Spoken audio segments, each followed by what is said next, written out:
Shanti, peace to you, peace to me. Hello and welcome to another video. My name is Peter and today I want to talk about change your mind and you would change your world. Change your mind and you will change your world. We're all the same, really, when we break ourselves down into just the energy that we are. It's all the same, except minds are different. Minds are accumulations of our experiences and our thoughts and feelings. The mind accumulates.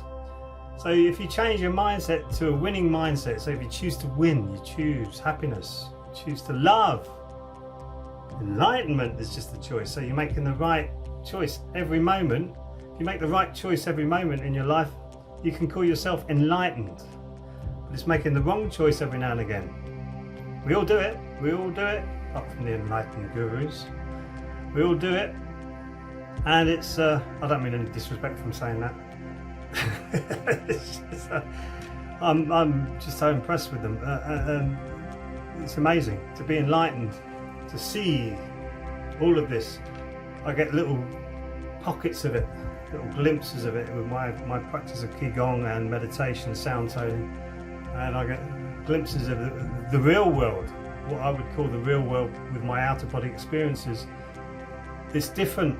And it is going past the mind into the esoteric world, which is what we're doing. We're whittling down ourselves. If you're on a spiritual journey, even if you're not, you're whittling down yourself into your true self, your real essence, the true you.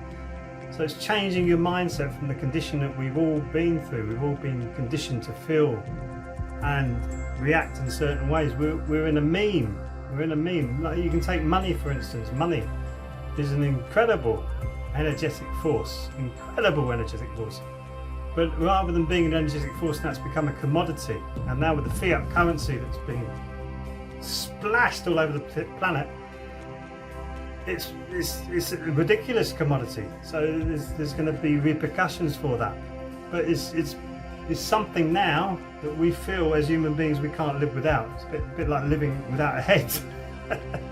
That's how you feel. You can't live without money. What's the matter with you? There are still people on the planet who are living without money. It's resources. It's resources that you need, not money. You need resources. Once you can use and utilise those resources properly within your community, brilliant. There you go. You cracked it. You don't need the money. Also, we feel that we need all sorts of different things in our life when we don't need them. We don't need money, we don't need authority. If we were to live in a well-adjusted and balanced and enlightened community, why would you need someone to tell you what to do? Surely that's where we're heading as human beings, is once we get over the vulnerabilities and the problems that we all have and the faults and imperfections that we all have as human beings, because we're learning. If you think of consciousness wants to come in. Consciousness, or your life force energy, or life particle energy, whatever you want to call it, wants to come in and express itself. And what we are, our bodies are, I should say, our bodies are vehicles to do that. So if you look at the cells that have formed, you go to bacteria or whatever, when they want to try and express more consciousness, they group together and they have a bigger surface area so that they can receive more energy coming in. That's why our brains have lots of little crevices in it. It's trying to receive more information coming into them. And that's you as a conscious being trying to grow. So if your mind is holding on to all of this material stuff and who you are and all your preconceptions, everything like that, you won't be able to receive this higher energy, these higher thoughts. I've been lucky enough to have 2 out-of-body experiences too, and when you look back at your body and go, whoa, that's not me, then whoa, it's a paradigm changer. And I think it's 1 in 10 in America now have had some sort of out-of-body experience. So it's growing that human beings are doing that, but we're not allowed to talk about it because our mindsets are crushed. You're not allowed to talk about it because it's weird or goofy or you must be making it up. How can people be making it up when a lot of people experience much the same thing and then much the same revelations after they've had these experiences and want to change themselves once they've done it, and they want to change the world around them because they realise that this is all messed up because we're holding on to our mindsets, we're holding on to our preconceptions, and we're not letting them go and let things be. If you look at monkeys sitting in a group, they're just sitting there, they're being together, and they will respond to their environmental situations. So if there's no food around them, they'll all move together to somewhere where there's food, or if they want to go and play, they'll go and find somewhere to play, and they're just responding to their environment and they're being. Human beings together like that probably end up fighting and rowing. No, it's not that bad, but it's getting that way. It's getting that way where you're going to have somebody wanting to push themselves to the front and say, well, I'm the leader now, and I am this and I am that, and so hang on a minute, maybe I don't want you to be the leader or whatever. You know, it's our mindsets are so conditioned into how we feel this world should be like. Whoa, it's incredible. So it's changing your mindset.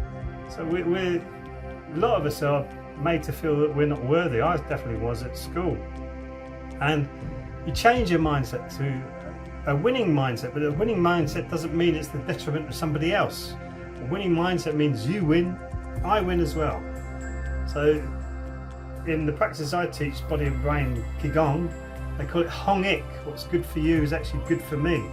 So that's a winning mindset. That's winning for everybody. And choosing happiness. Choosing happiness is so difficult if everything's dark and everything's upsetting and you're going through tragedies and that. Choosing happiness is really difficult, so you should be able to laugh whenever you want. That's where you should be. If you watch someone like Sadhguru is an amazing guru. I've seen times when he's tripped up a bit, but I don't agree with some of the things that he's said, but his actual spiritual enlightenment is phenomenal, and he just laughs all the time. Everything's easy for him. He set up the Isha Foundation. They're doing amazing things all around the world, but he laughs. He just laughs all the time, and it's wonderful to see him chuckling away with some of the even darkest questions, still chuckling. And that's happiness. He's choosing happiness rather than being pushed into the mire of this depressive, strange world that we live in. So it's a choice. Change your mindset. It's your mind. Your mind is an amazing tool. Amazing tool. You can do so much stuff with your mind. So if you think about, we teach it in Qigong, when you're stressed, you can soften your body with your mind. Oh, and if you're feeling stressed or tense around here, like sometimes I get stress in certain areas of the body, I can take my mind to that area and just go now and relax it, and everything starts to relax. You go, oh, a few deep breaths and I'm okay, it's all good. But most people hang on to that stress and it will burst. It will literally burst. So using your mind as a tool, I say it's a lousy master, because it is. Once your mind, you feel that you are your mind, your ego, it's all there for a reason. But if it's out of balance and being used for the wrong reasons, that's where the problems start. So change your mindset to a winning mindset. Change your mindset to a sharing mindset. Change your mindset to a benevolent mindset. Share with people. It's like being successful. Being successful is not how many millions you can make, how many millions you can serve. And once you serve millions of people, you'll get millions in anyway, so I wouldn't worry about that. But it's how many people you can serve. Changing your mindset, breaking out the condition that we're in, and having some fun. Of course you can. Thanks for watching. Please subscribe, and I'll see you in the next video. Sarang Hamida.